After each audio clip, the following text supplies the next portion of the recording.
Page 42. How to win friends and influence people. Principle 2. Give honest and sincere appreciation. 3. He who can do this has the whole world with him. He who cannot walks a lonely way. I often went fishing up in Maine during the summer. Personally, I am very fond of strawberries and cream, but I have found that for some strange reason, fish prefer worms. So when I went fishing, I didn't think about what I wanted. I thought about what they wanted. I didn't bait the hook with strawberries and cream. Rather, I dangled a worm or a grasshopper in front of the fish and said, "Wouldn't you like to have that?" Why not use the same common sense when fishing for people? That is what Lloyd George, Great Britain's Prime Minister during World War I, did.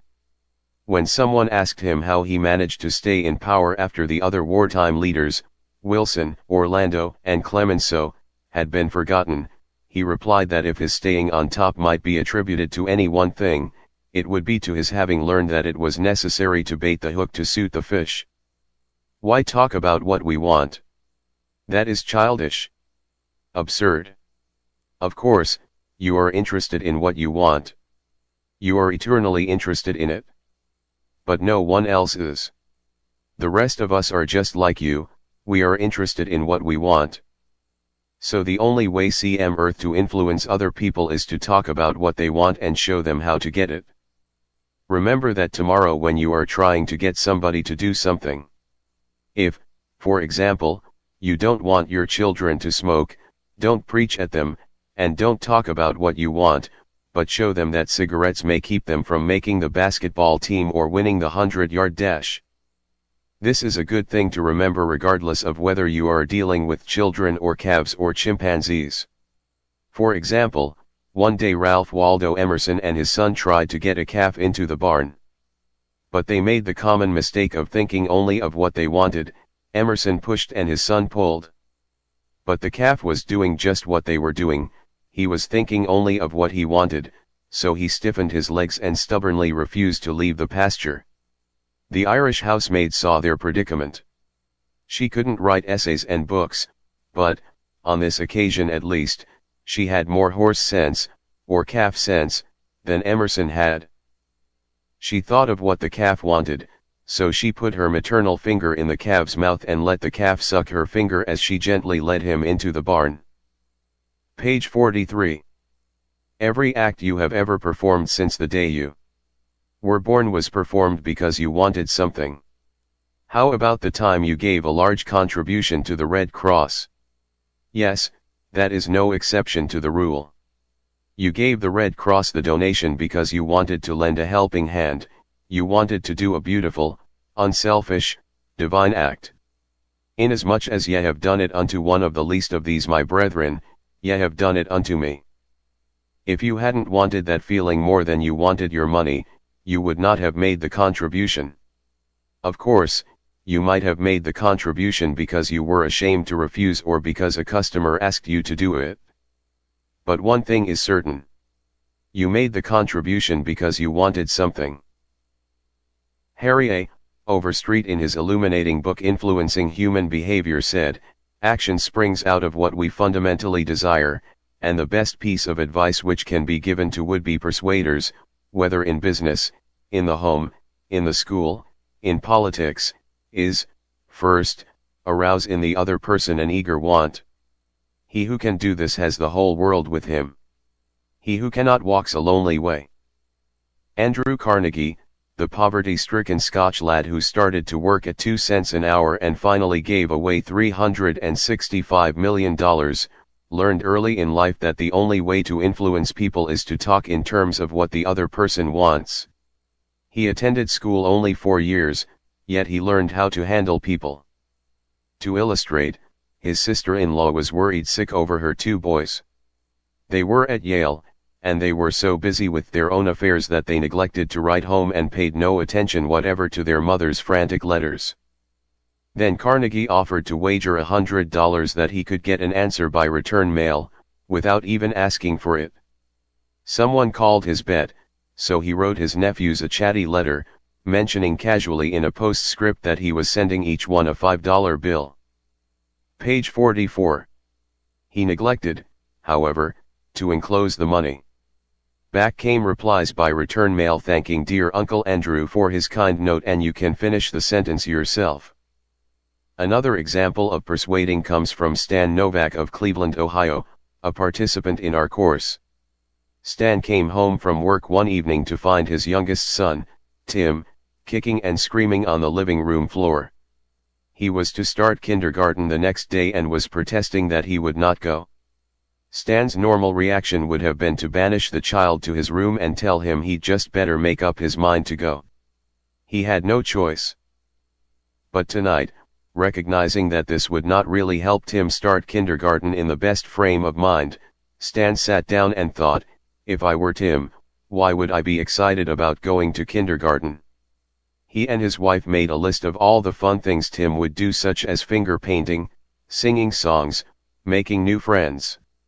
Then they put them into action. We all started finger painting on the kitchen table, my wife, Lil, my other son Bob, and myself, all having fun. Soon Tim was peeping around the corner. Next he was begging to participate. Oh, no.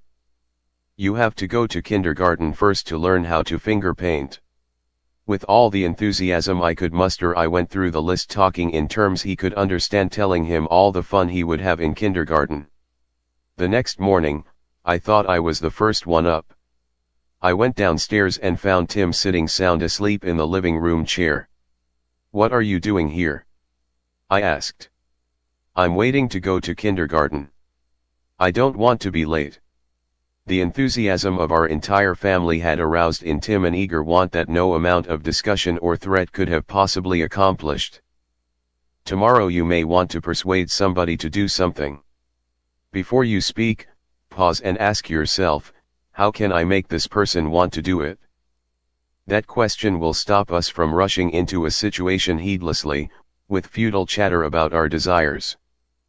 At one time I rented the grand ballroom of a certain New York hotel for 20 nights in each season in order to hold a series of lectures. Page 45. At the beginning of one season, I was suddenly informed that I should have to pay almost 3 times as much rent as formerly. This news reached me after the tickets had been printed and distributed and all announcements had been made. Naturally, I didn't want to pay the increase, but what was the use of talking to the hotel about what I wanted? They were interested only in what they wanted.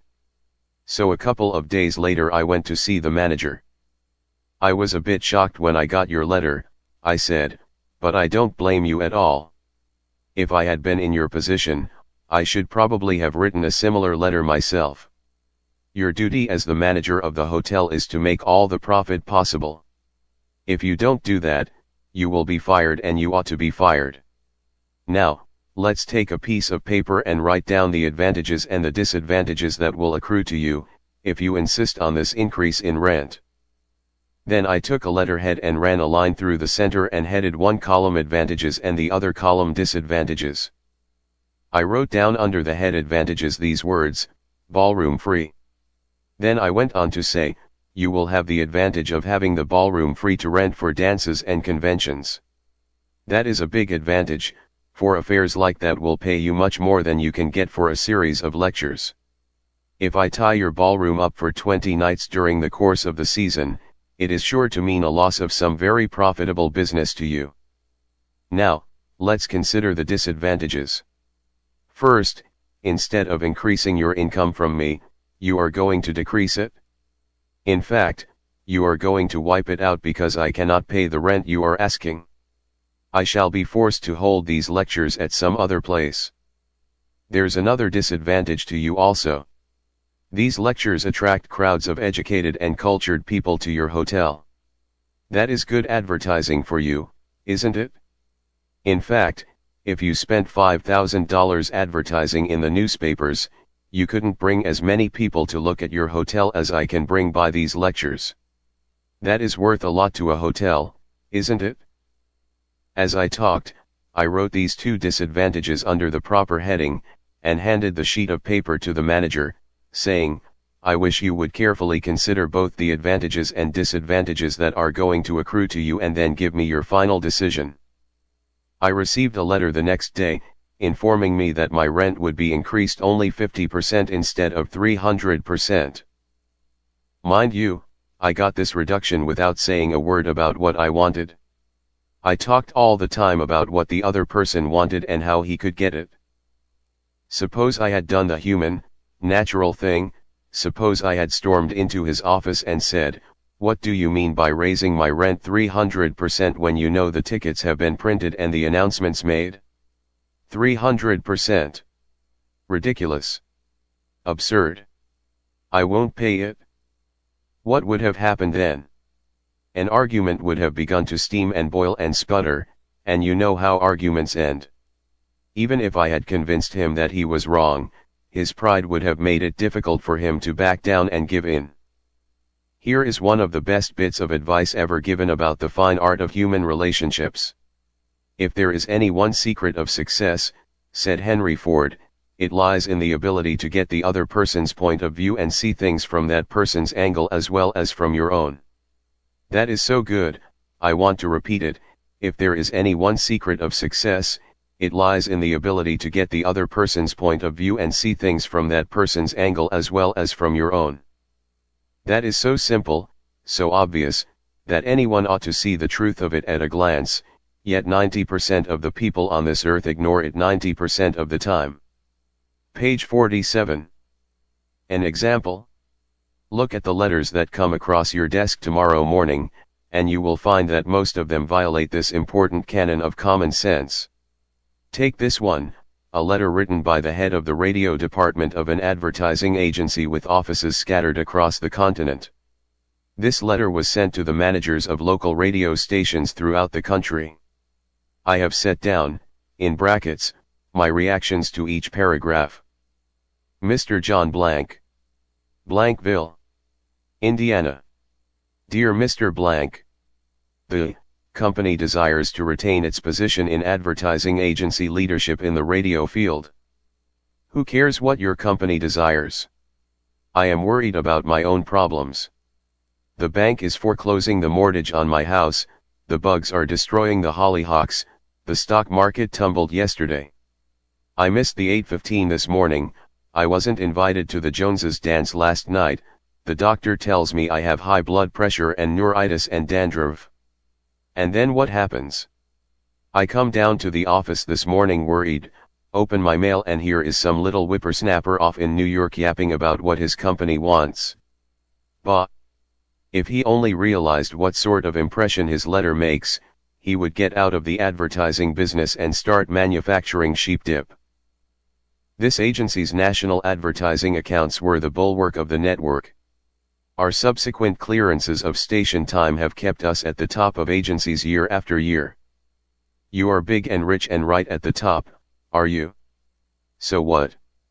I don't give two whoops in Hades if you are as big as General Motors and General Electric and the General Staff of the U.S. Army all combined.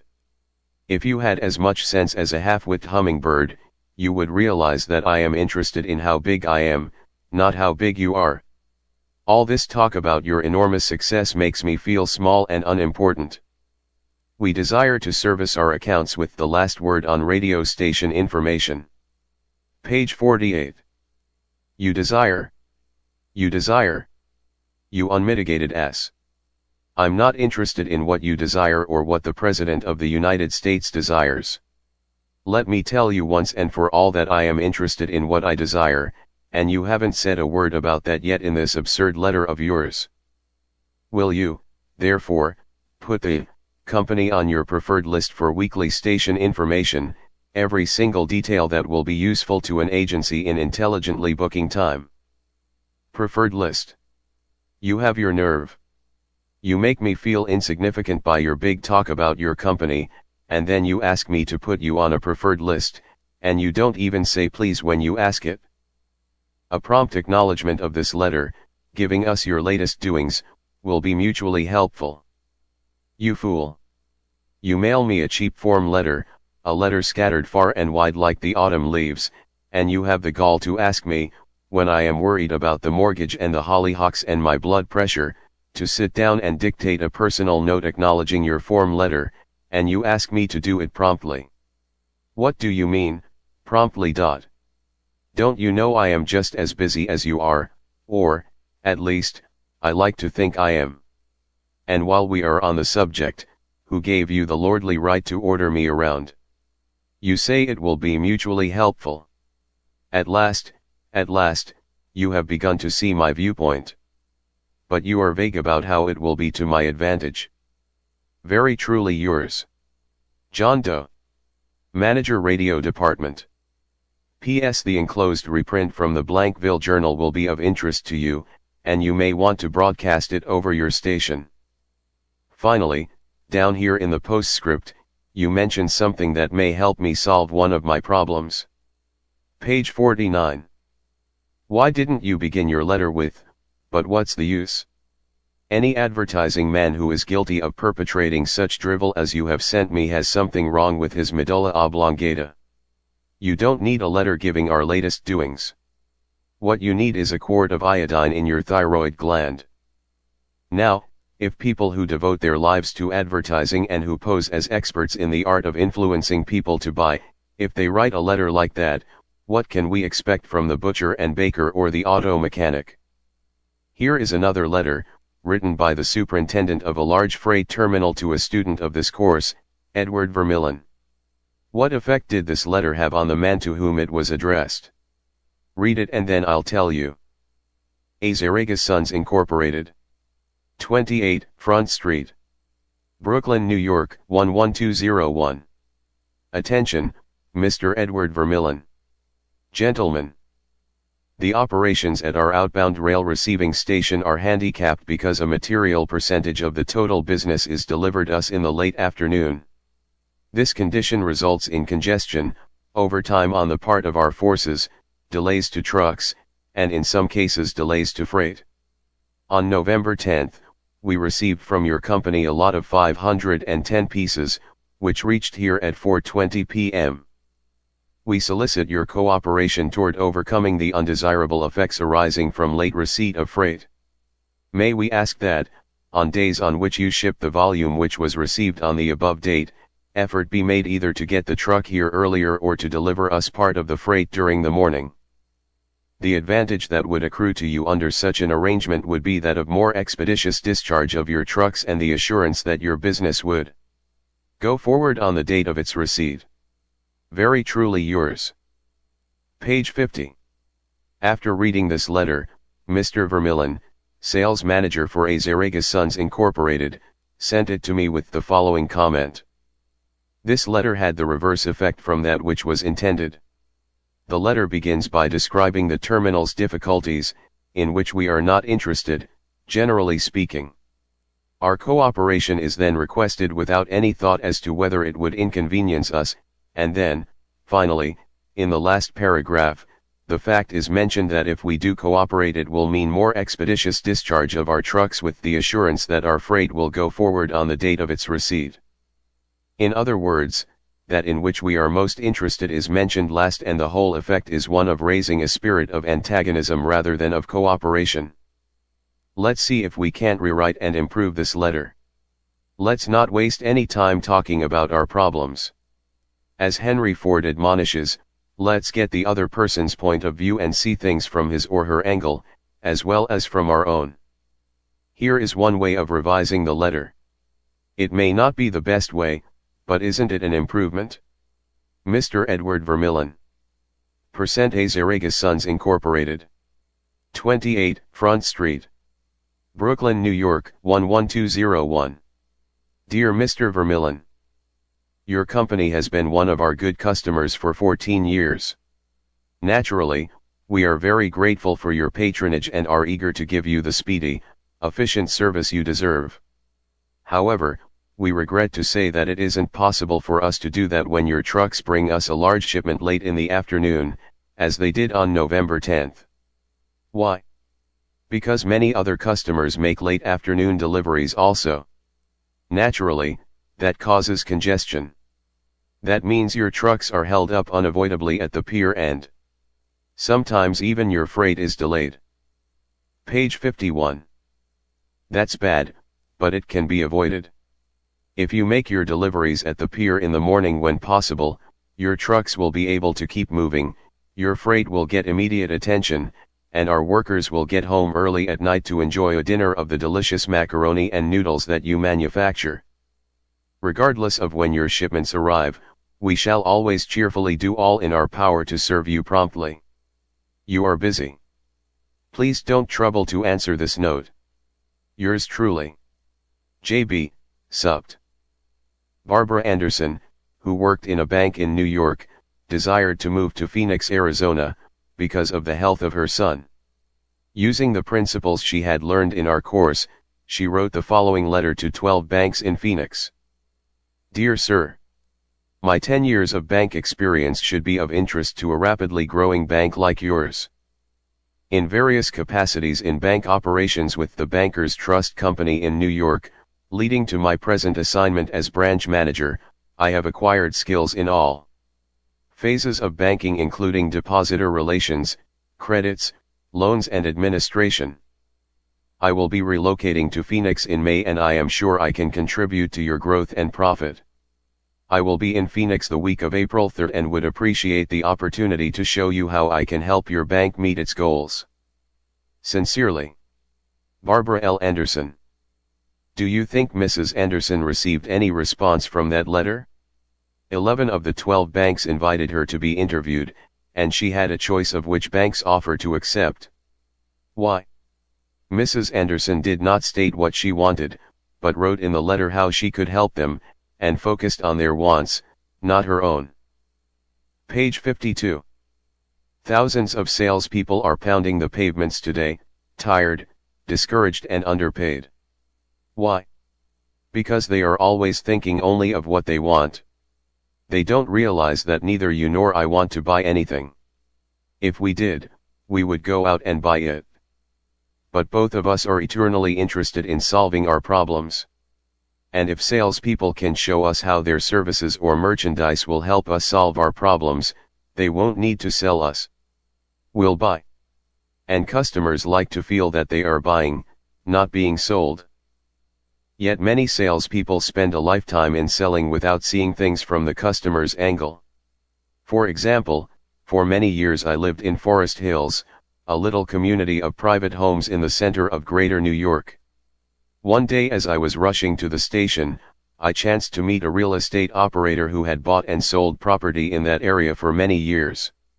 He knew Forest Hills well, so I hurriedly asked him whether or not my stucco house was built with metal lath or hollow tile. He said he didn't know and told me what I already knew, that I could find out by calling the Forest Hills Garden Association. The following morning, I received a letter from him. Did he give me the information I wanted? He could have gotten it in 60 seconds by a telephone call. But he didn't. He told me again that I could get it by telephoning, and then asked me to let him handle my insurance. He was not interested in helping me. He was interested only in helping himself. J. Howard Lucas of Birmingham, Alabama, tells how two salespeople from the same company handled the same type of situation. He reported, "Several years ago I was on the management team of a small company. Headquartered near us was the district office of a large insurance company. Their agents were assigned territories, and our company was assigned to two agents, whom I shall refer to as Carl and John. One morning, Carl dropped by our office and casually mentioned that his company had just introduced a new life insurance policy for executives and thought we might be interested later on, and he would get back to us when he had more information on it." Page 53.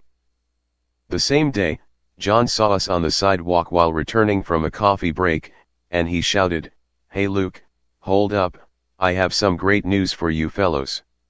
He hurried over and very excitedly told us about an executive life insurance policy his company had introduced that very day.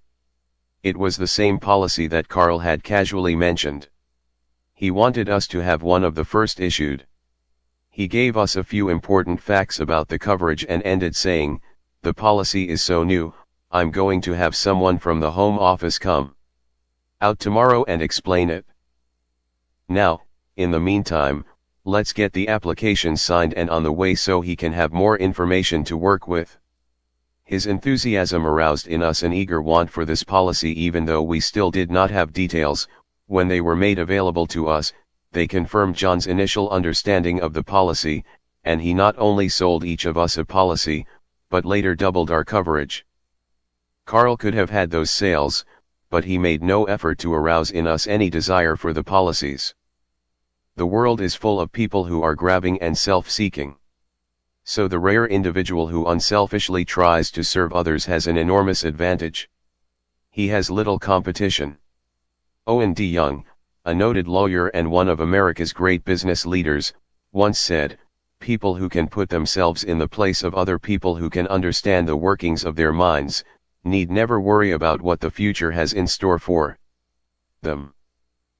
If out of reading this book you get just one thing, an increased tendency to think always in terms of other people's point of view, and see things from their angle, if you get that one thing out of this book, it may easily prove to be one of the building blocks of your career. Looking at the other person's point of view and arousing in him an eager want for something is not to be construed as manipulating that person so that he will do something that is only for your benefit and his detriment. Page 54. Each party should gain from the negotiation. In the letters to Mr. Vermillion, both the sender and the receiver of the correspondence gained by implementing what was suggested. Both the bank and Mrs. Anderson won by her letter in that the bank obtained a valuable employee and Mrs. Anderson a suitable job. And in the example of John's sale of insurance to Mr. Lucas, both gained through this transaction. Another example in which everybody gains through this principle of arousing an eager want comes from Michael E. Whitten of Warwick, Rhode Island, who is a territory salesman for the Shell Oil Company. Mike wanted to become the number one salesperson in his district, but one service station was holding him back. It was run by an older man who could not be motivated to clean up his station. It was in such poor shape that sales were declining significantly. This manager would not listen to any of Mike's pleas to upgrade the station. After many exhortations and heart-to-heart talks, all of which had no impact, Mike decided to invite the manager to visit the newest Shell station in his territory. The manager was so impressed by the facilities at the new station that when Mike visited him the next time, his station was cleaned up and had recorded a sales increase. This enabled Mike to reach the number one spot in his district. All his talking and discussion hadn't helped, but by arousing an eager want in the manager, by showing him the modern station, he had accomplished his goal, and both the manager and Mike benefited.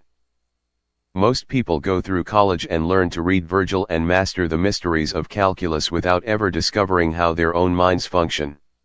For instance, I once gave a course in effective speaking for the young college graduates who were entering the employ of the Carrier Corporation, the large air conditioner manufacturer. One of the participants wanted to persuade the others to play basketball in their free time, and this is about what he said: "I want you to come out and play basketball. I like to play basketball, but the last few times I've been to the gymnasium there haven't been enough people to get up a game." Page 55. 2 or 3 of us got to throwing the ball around the other night, and I got a black eye. I wish all of you would come down tomorrow night.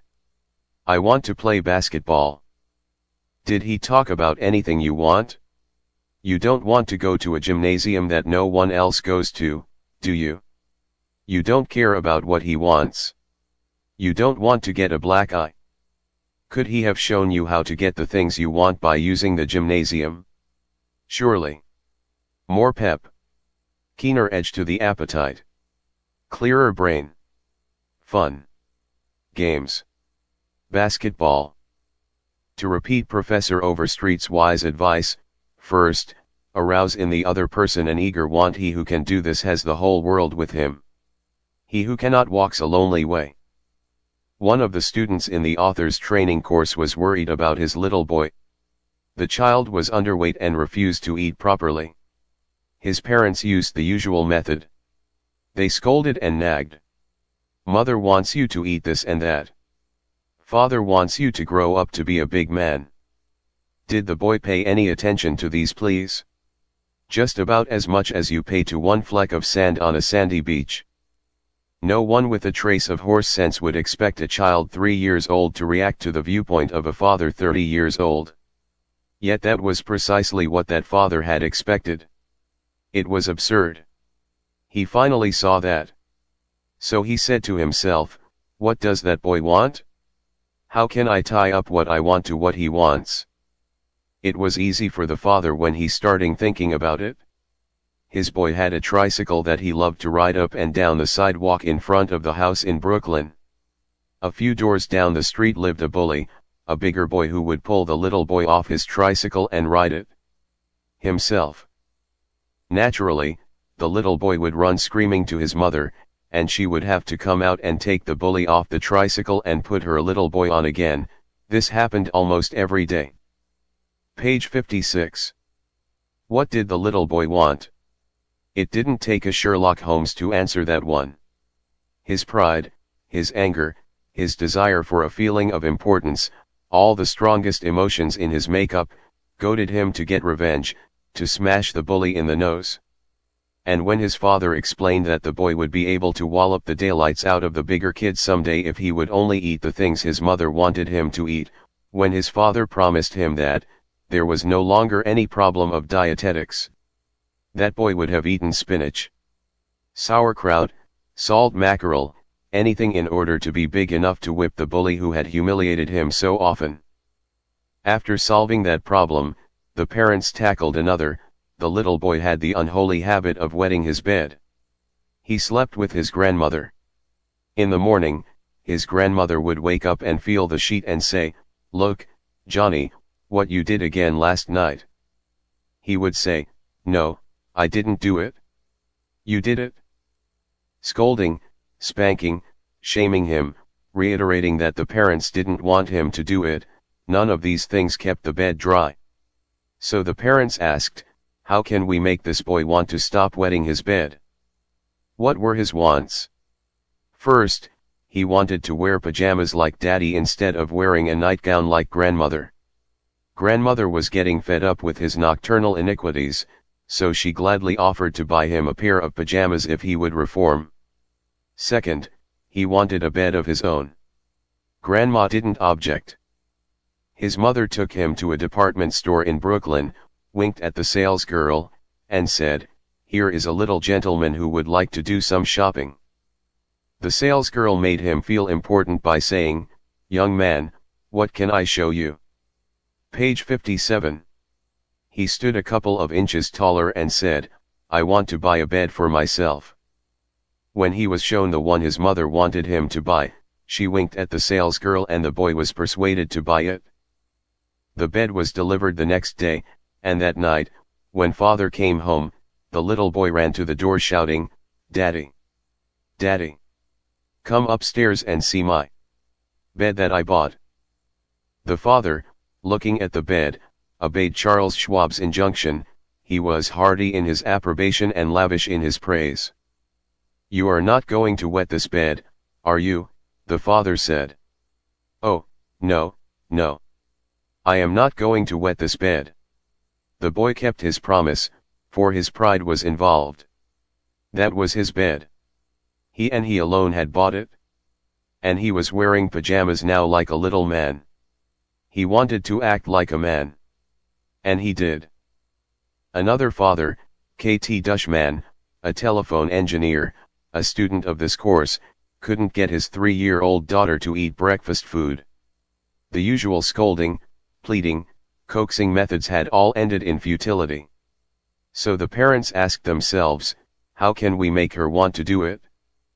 The little girl loved to imitate her mother, to feel big and grown up, so one morning they put her on a chair and let her make the breakfast food. At just the psychological moment, father drifted into the kitchen while she was stirring the cereal and she said, "Oh, look, Daddy, I am making the cereal this morning." She ate 2 helpings of the cereal without any coaxing, because she was interested in it.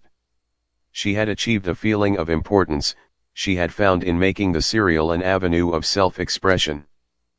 William Winter once remarked that self-expression is the dominant necessity of human nature. Why can't we adapt this same psychology to business dealings? When we have a brilliant idea, instead of making others think it is ours, why not let them cook and stir the idea themselves? Page 58. They will then regard it as their own, they will like it and maybe eat a couple of helpings of it. Remember, first, arouse in the other person an eager want. He who can do this has the whole world with him. He who cannot walks a lonely way.